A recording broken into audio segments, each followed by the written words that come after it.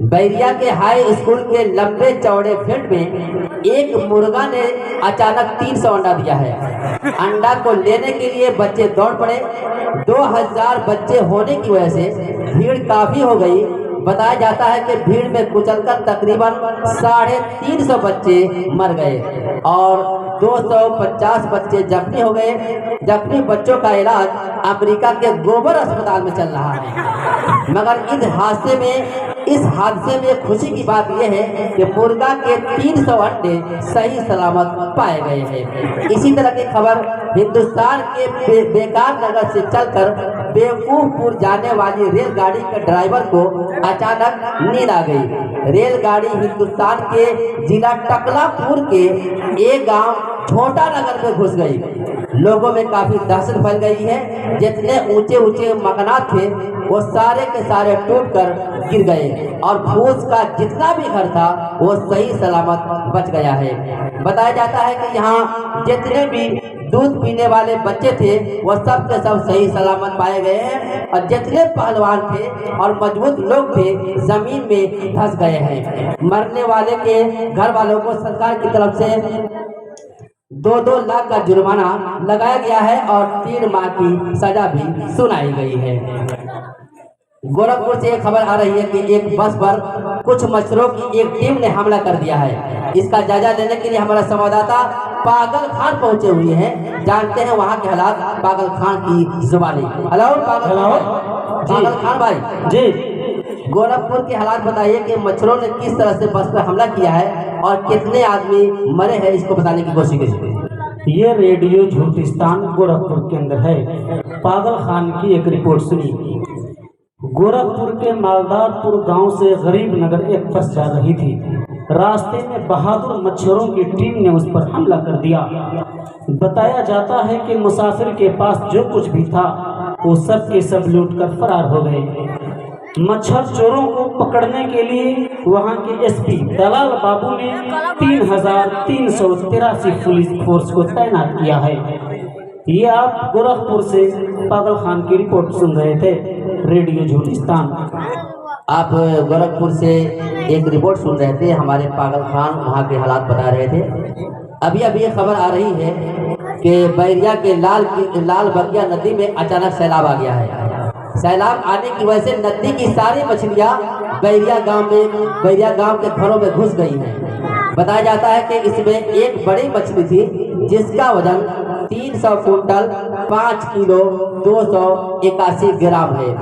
वह 10 मंजिला मकान से टकरा गई। टकराने की वजह से 10 मंजिला इमारत चकनाचूर हो गया। इस मकान में 4342 लोग थे, वो सारे के सारे महफूज बच गए हैं। कुछ मुर्गियां थी जिसकी मौत हो गई है और मुर्दा मुर्गियों को दफनाने के लिए रूस के मशहूर कब्रिस्तान चुपचाप में भेजा गया है, दफनाया गया है। दोस्तों आज के लिए इतना ही, फिर सुबह 1:88 पर हाजिर होंगे। तब तक के लिए हमको और हमारे संवाददाता बेबुनियाद खान को याद दीजिए। अल्लाह हाफिज़, वस्सलामु अलैकुम।